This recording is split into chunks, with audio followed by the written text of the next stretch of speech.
we are revealing the profound, often unseen realities confronting soldiers when the roar of battle fades and the cameras stop rolling. Delving into the silent struggles and unexpected triumphs of their return to civilian life, exploring the enduring spirit required to navigate a world forever changed by their service. She was called Lieutenant Mara Cade, and in the chaos of that war, names often vanished before faces did. What remained were instincts, sharp, relentless, unforgiving. The night she escaped, the sky burned the color of rust. Her unit had been moving through a narrow valley when the ambush came without warning. Explosions fractured the dark, radios screamed, and the world collapsed into smoke and noise. Orders dissolved into instinct. Training took over where fear tried to settle. Mara ran, not away from the fight but through it. Shrapnel tore past her, heat licking at her skin as she dragged a wounded comrade toward cover.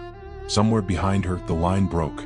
Somewhere ahead, survival narrowed to a single choice: keep moving or disappear.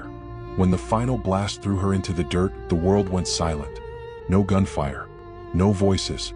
Just a high ringing in her ears and the weight of the earth pressing into her chest. She stayed still, breath shallow, heart pounding so loud she was certain it would give her away. Enemy boots passed close enough for her to see the dust lift from each step. She did not move. She did not blink. She became part of the ground. Hours later, she crawled out of the valley alone. Escape didn't feel like victory. It felt like absence. The faces she left behind followed her into every quiet moment that came after. When she finally returned home, people called her brave. They thanked her for her service. They celebrated her survival. But no one saw how she still measured rooms for exits, how sudden noises tightened her chest, how sleep came only in fragments. Mara learned that surviving the war was only the beginning. The real challenge was learning how to live without the constant edge of danger, how to exist in a world that felt too slow, too soft, too loud in all the wrong ways. Yet, in time, she found strength in the smallest victories, finishing a full night's sleep, standing still during fireworks, speaking the names of those she lost without her voice breaking. She discovered that courage wasn't only forged under fire. Sometimes it was built quietly, day by day, in a life rebuilt from scars no camera ever captured. The war she fought in never had a clean name. Official briefings reduced it to maps, numbers, and shifting front lines, but on the ground it was a grinding conflict fought across scorched villages, dry riverbeds, and cities that had forgotten what peace sounded like. Dust clung to everything: skin, weapons, thoughts. Days blurred into nights under a sun that burned without mercy and a sky that never felt safe. Lieutenant Mara Cade had been deployed for 11 months when the ambush happened. Before the war, she had been an engineer by training, precise and methodical, the kind of person who believed problems could be solved if you stayed calm long enough. The army reshaped that belief. It taught her that some problems could only be survived. Her unit specialized in reconnaissance and extraction. They moved fast, often at night, slipping through hostile territory to gather intelligence or pull civilians out before fighting swallowed entire districts. Mara earned a reputation for steadiness. When others panicked, she slowed down. When plans collapsed, she adapted. That calm is what saved her when the convoy was cut off in the valley, when command went silent and every second felt borrowed. After her escape, she spent 3 days moving alone, navigating by memory and instinct. She rationed water by the capful, slept in short bursts, and avoided roads entirely.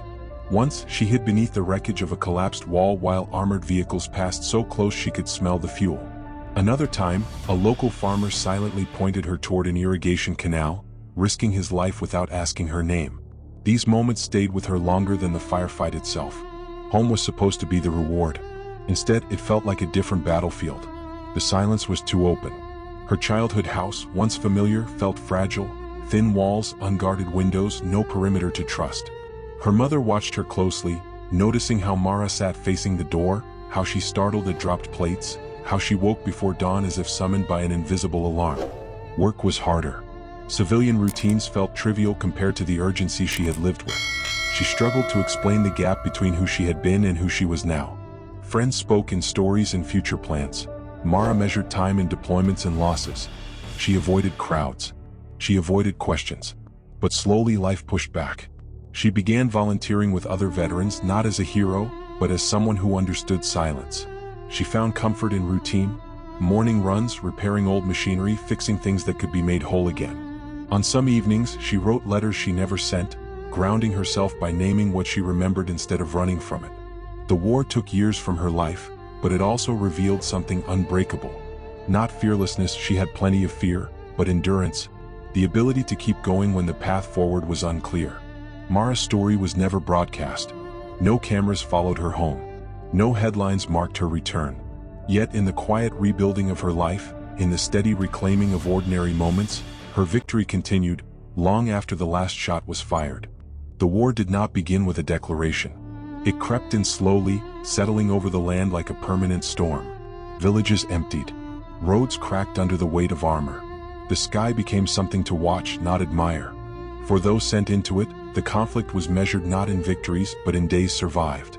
Lieutenant Mara Cade arrived as a stranger and learned quickly how to disappear. Her unit moved through the war's forgotten spaces, dry valleys, half-standing towns, places where maps no longer matched reality. Dust coated their boots, their weapons, their lungs. Sleep came in fragments. Trust was earned in silence. Every mission carried the same unspoken truth. Not everyone would return. Mara had once believed discipline was about control. The war taught her it was about restraint, knowing when to move, when to wait, when to let the moment pass. She watched experienced soldiers fall to hesitation and rookies survive through instinct alone. Fear was everywhere, but so was resolve. And sometimes resolve was enough. The night everything broke apart, the valley swallowed her unit whole. The ambush arrived without warning, light, heat, sound collapsing into chaos. Communications died. The chain of command dissolved. Training took over as the world narrowed to breath, movement, and survival. Mara pulled a wounded soldier through smoke and debris until an explosion tore the ground from beneath them. When she hit the earth, the war vanished into silence. She lay still, pressed into dirt and stone, listening to enemy footsteps pass within arm's reach. Time stretched into something unrecognizable. Every breath felt like a risk. When the sounds finally faded, she did not feel relief, only the weight of being left behind. For 3 days she moved alone. She followed shadows, rationed water, and trusted memory over maps. She hid beneath rubble, crossed canals at night, and accepted help from strangers who risked everything for a moment of humanity. Hunger sharpened her focus. Exhaustion blurred the edges of fear. Survival became a rhythm she followed without question. When she reached friendly lines, there was no celebration, only quiet nods. Another name removed from the missing list. Another story that would never be fully told. Home was supposed to mean safety. Instead, it felt exposed. Walls seemed thin. Silence felt louder than gunfire. Mara woke before dawn, her body still listening for threats that no longer existed. She scanned rooms automatically, memorized exits, measured distance without thinking. People called her brave, but they spoke to the version of her that had survived, not the one still fighting to adapt. Conversations drifted past her. Laughter felt distant. The world moved too slowly, then too fast.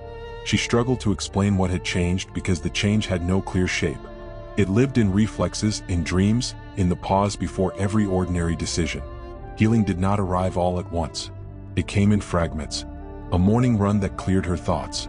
Fixing broken machines, piece by piece, restoring order where she could.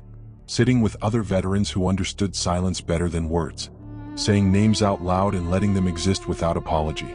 Mara learned that survival was not the same as escape. The war followed her home, but it no longer defined every step.